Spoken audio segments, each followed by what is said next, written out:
The following video is intended for mature audiences. It contains horror elements, adult themes, and language that might not be suitable for younger viewers.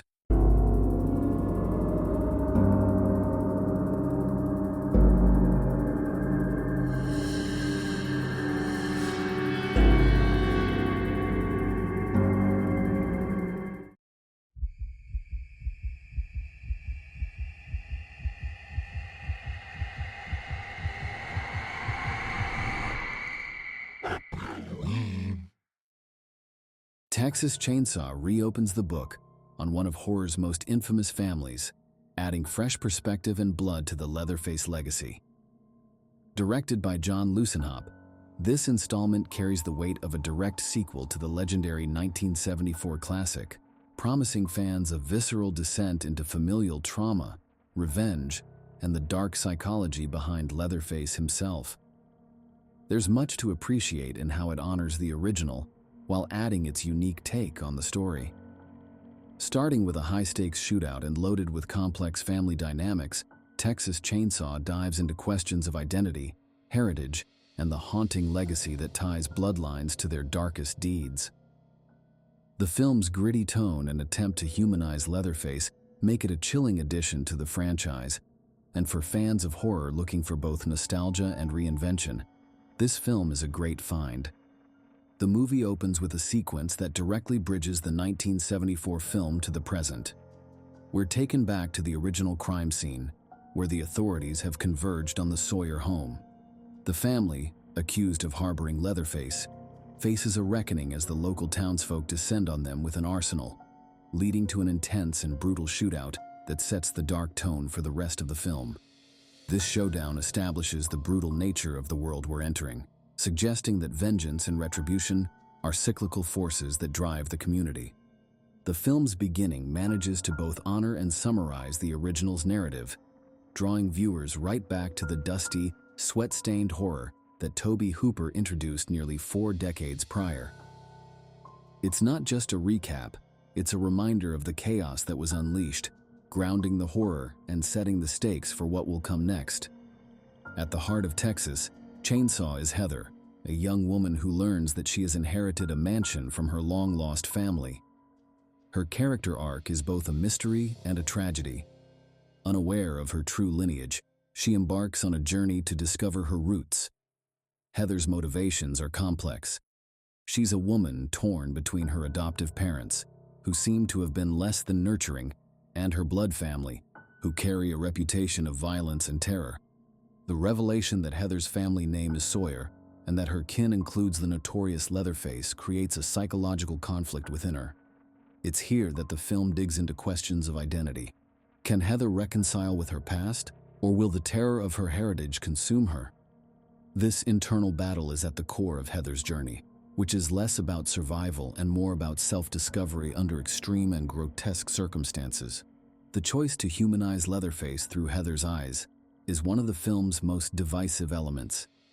Leatherface, now known as Jedediah Sawyer, although fans may remember him as Thomas in a different sequel, is portrayed with unexpected sympathy. In this iteration, Leatherface isn't merely a mindless monster. He's a member of a broken family, a tortured soul whose violence stems from years of abuse and confinement. The film portrays him as a man forced to do his family's bidding, making him less of a villain and more of a tragic figure. This transformation may unsettle purists, but it offers a nuanced take on a character traditionally shrouded in fear. Leatherface, though largely silent, is a powerful presence, and his portrayal in Texas Chainsaw delves into the psychology behind his monstrous actions. By connecting Leatherface to Heather, the film explores the terrifying idea that violence and cruelty may be tied to family and heritage, shaping identity in ways that feel inescapable. The film poses an unsettling question. What happens when one's lineage is forever stained by horror? Throughout the movie, Leatherface's behavior is almost childlike, a stark contrast to the terror he inflicts. It's as if he's trapped in an endless loop of violence that he cannot fully understand, driven by the ghosts of his family's brutal legacy. There's a certain tragedy in seeing Leatherface as more than just a murderer, and Texas Chainsaw invites the audience to witness his confusion and desperation up close. The dynamic between Leatherface and Heather reflects the complexity of family loyalty, adding layers of sympathy to a figure who has traditionally been depicted as pure horror. The film's psychological undertones suggest that the true horror of Leatherface is not his weapon, but his trauma and isolation. His transformation from human to monster is a journey laced with suffering, and while it may not redeem him, it gives his character a depth rarely explored in the slasher genre. One of the defining aspects of Texas Chainsaw is its dedication to gore, true to the franchise's roots. The film doesn't shy away from graphic violence, from the visceral reality of chainsaw murders to close-up depictions of flesh and bone. The carnage in Texas Chainsaw is relentless and unapologetic, providing fans with the same raw brutality that made the 1974 original infamous. For fans of horror, this brutality is part of the film's appeal, immersing viewers in a world where violence is the law of the land, and the only thing scarier than Leatherface is the willingness of those around him to uphold his family's violent legacy. Each scene of violence is crafted to evoke a reaction, a reminder that while Heather may struggle with her family's identity, Leatherface has fully embraced it. It's a world where blood ties are everything, and where violence is woven into the very fabric of family loyalty. One of the unique aspects of Texas Chainsaw is its moral ambiguity.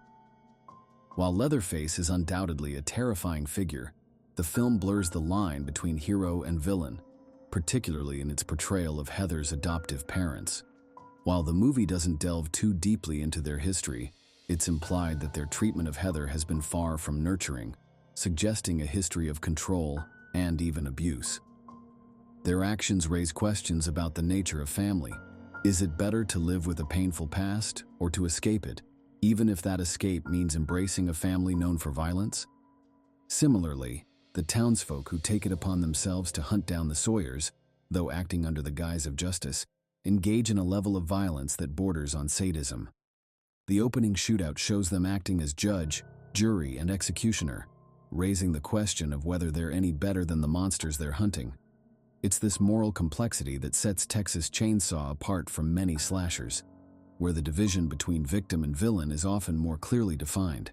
Here, violence begets violence, creating a vicious cycle where justice and revenge are almost indistinguishable.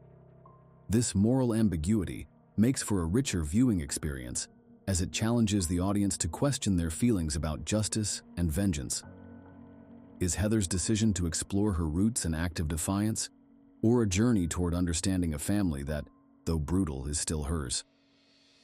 The film's refusal to answer these questions outright makes it a thought-provoking entry into the horror genre, and one that lingers long after the final chainsaw roar. What truly makes Texas Chainsaw unique is its blend of old and new, paying homage to the past while building upon it. As a direct sequel, it could have easily rehashed familiar scares, but instead, it opts to explore themes of identity and family loyalty in unexpected ways. The decision to humanize Leatherface adds complexity to a character who, in the 1974 original, was primarily a vehicle for terror. By presenting him as a product of his environment, the film taps into themes that resonate beyond horror, examining how trauma and isolation can shape a person into something monstrous. The film's gritty aesthetic and atmosphere also contribute to its distinctive tone. The rural setting, with its expansive yet suffocating isolation, captures the feeling of entrapment that both Heather and Leatherface experience in different ways. The juxtaposition of Heather's modern world with the Sawyers' rustic, decaying mansion serves as a metaphor for the clash between heritage and autonomy, between the past and the present. With its brutal depiction of violence and layered characters, Texas Chainsaw feels like both a return to form and a fresh exploration of the horror genre. It doesn't just revive Leatherface, it reinvents him, challenging audiences to see him not as a mere monster, but as a product of his tragic past. Texas Chainsaw is a harrowing exploration of family, violence, and the cyclical nature of vengeance. It takes the horror of the original and deepens it, offering a storyline that's as much about identity and belonging as it is about survival. The movie's dedication to gore and terror is a nod to its roots, But it's the nuanced take on Leatherface and Heather's relationship that gives it a unique edge. For those who can handle its brutality, Texas Chainsaw offers a chilling, thought-provoking experience, a film that dares to question the boundaries between hero and villain, family and foe. In my opinion, Texas Chainsaw stands as a compelling addition to the franchise and the horror genre as a whole, with an ominous atmosphere, complex characters, and a storyline that explores the darkest corners of human nature. The film offers a chilling revisit to the twisted legacy of Leatherface through a fresh yet nostalgic lens, designed to appease die-hard fans of the original while opening new avenues for introspection. This installment is unique in its mission. It serves as a direct sequel to Tobe Hooper's iconic 1974 The Texas Chainsaw Massacre, casting the infamous Leatherface as a tragic anti-hero and exploring the concept of family ties tainted by terror and revenge. For viewers who can stomach its visceral violence and unsettling moral ambiguity, Texas Chainsaw is an audacious movie that explores the haunting intersection of loyalty, identity, and trauma. Texas Chainsaw is a slasher horror mystery thriller that is 1 hour and 32 minutes long and is rated R. The Southern Underworld gives it 4 bloody knives. Don't forget to like, comment, share, and subscribe to the channel. See you next time. Thank you for watching.